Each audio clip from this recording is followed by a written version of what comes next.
Hello, great people. I bring you greetings in the name of our Lord Jesus Christ.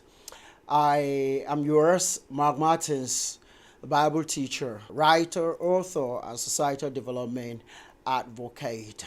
In this episode of CAS, I want to talk with you about something that is becoming very rampant in our society. Several years back, it wouldn't have been a thing of concern because we just dismiss it as something that bothers the Western world. But today, it is spreading across our own world, in our own culture, in our societies and communities, even in our churches like wildfire.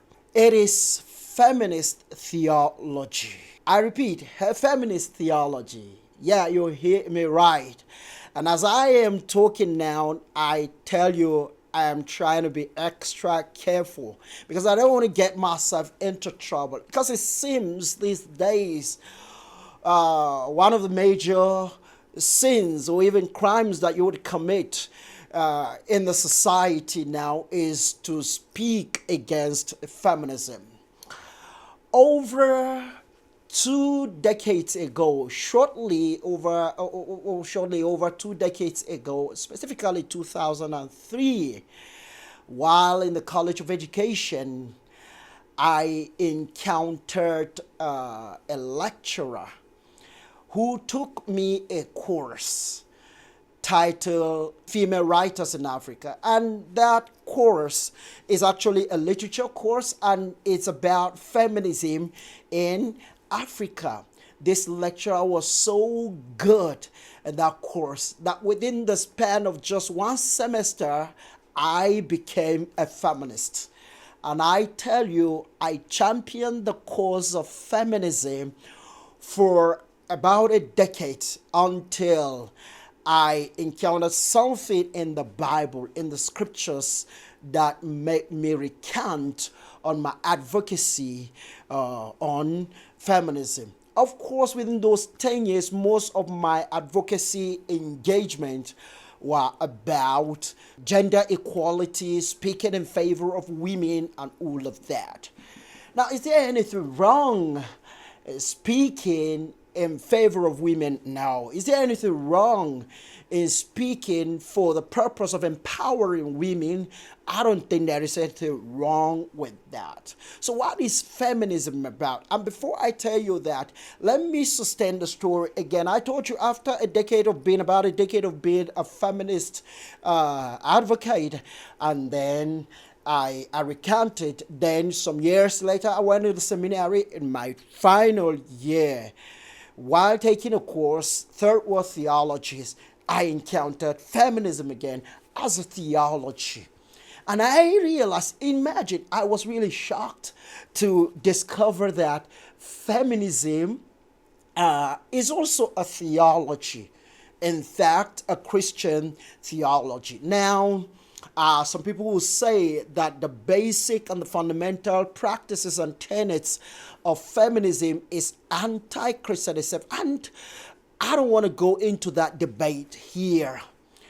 But I just want us to understand that feminism itself is a theology in the realm of Christian theology.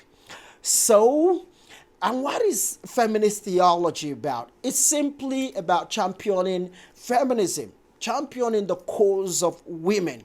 It is a reaction to the problem of male chauvinism and other forms of gender asymmetry.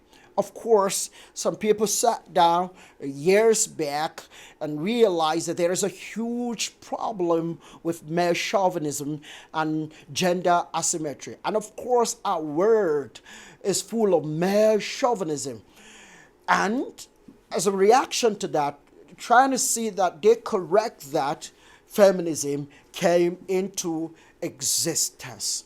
But like I always say, feminism and male chauvinism are two sides of the same coin. So if male chauvinism is wrong, I put it across to you that feminism itself is wrong.